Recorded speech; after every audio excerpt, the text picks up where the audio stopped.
আসসালামু আলাইকুম। কেমন আছেন সবাই?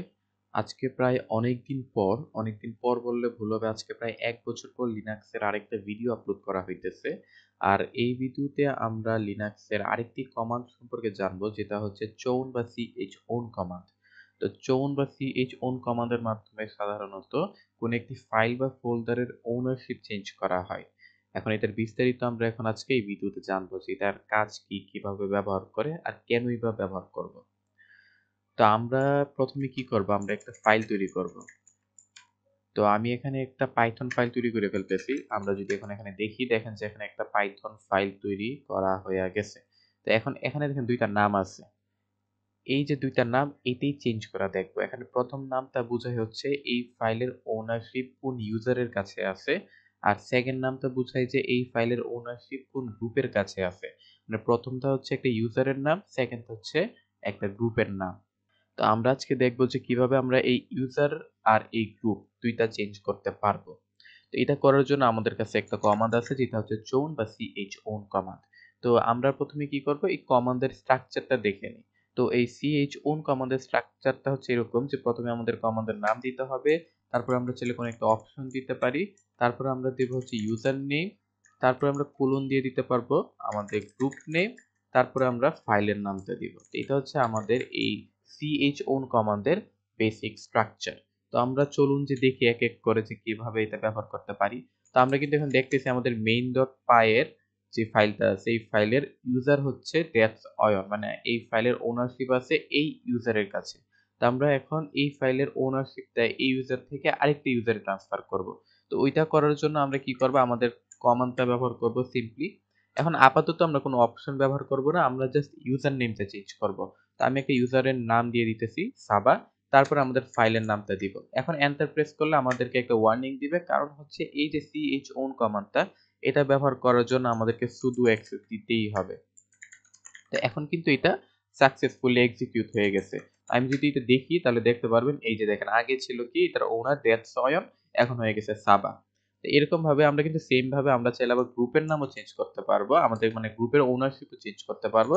এটার জন্য আমাদের আগে একটা কোলন দিতে হবে। মানে গ্রুপ নেম দেওয়ার আগে একটা কোলন দেওয়া লাগে। কেন? কারণ হচ্ছে আমি যদি সিম্পলি কোনো একটা গ্রুপের নাম দিই, ধরুন যে আমাদের গ্রুপের নাম দেভ। এখন যদি আমি দেভ দিই ও বুঝবে কিভাবে এটা যে একটা গ্রুপের নাম? ও তো ধরে নিবে এটা একটা ইউজারের নাম। তো ওকে বুঝানোর জন্য যে ভাই আমি যে নামটা দিতেছি এটা কিন্তু একটা গ্রুপের নাম, ইউজারের নাম না। ওইটার জন্য আমাদের একটা কোলন দেওয়া লাগে। সিম্পলি মানে আমাদের কোলনের ডান দিকে থাকে হচ্ছে গ্রুপের নাম, বাম দিকে থাকে হচ্ছে আমাদের ইউজারের নাম। এই যে স্ট্রাকচারটা দেখলে আপনারা বুঝতে পারবেন। এই যে একটা কোলন, ডান দিকে থাকে গ্রুপের নাম, বাম দিকে থাকে ইউজারের নাম। এখন জাস্ট আমরা যদি একটা ইউজারের ওনারশিপ চেঞ্জ করতে চাই, মানে কোনো একটা ফাইলের ওনারশিপ যদি কোনো একটা এক ইউজার থেকে আরেক ইউজার ট্রান্সফার করতে চাই, তাহলে কিন্তু জাস্ট নামটা দিলেই চলে।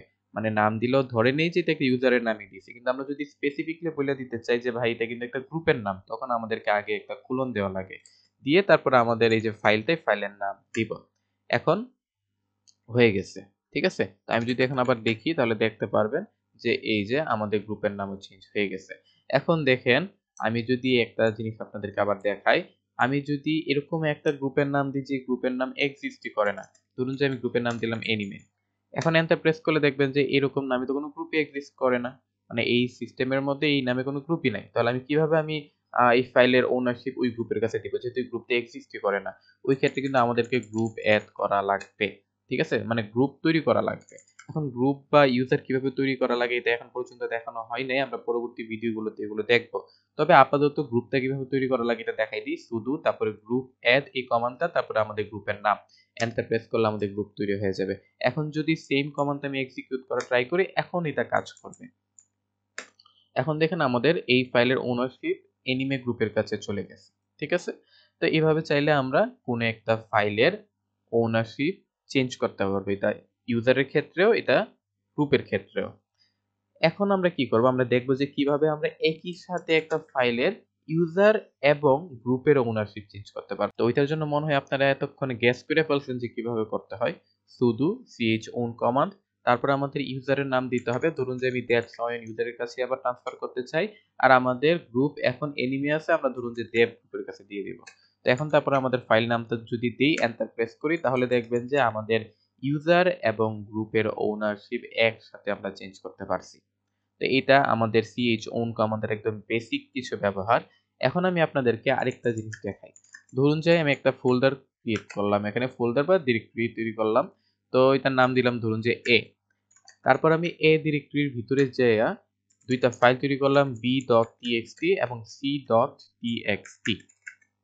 এইটুকু আশা করি আপনারা সবাই জানেন কিভাবে কি করতে হয়। আপনাদের কাছে এটা অনেক ইজি লাগার কথা।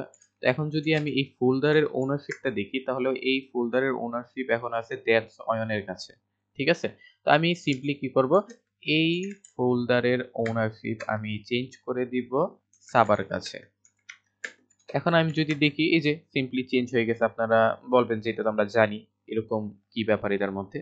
এখন আমি যদি ফোল্ডারের ভিতরে ঢুকি না, তাহলে দেখবেন কি এটার ভিতরে যে ফাইলগুলো আছে না, ফাইলগুলোর ওনারশিপ কিন্তু চেঞ্জ হয়নি। এই যে দেখেন b.txt এর ক্ষেত্রে কিন্তু ওনারশিপ দ্যাটস অয়নের কাছে, আবার c.txt এর ক্ষেত্রেও ওনারশিপ দ্যাটস অয়নের কাছেই।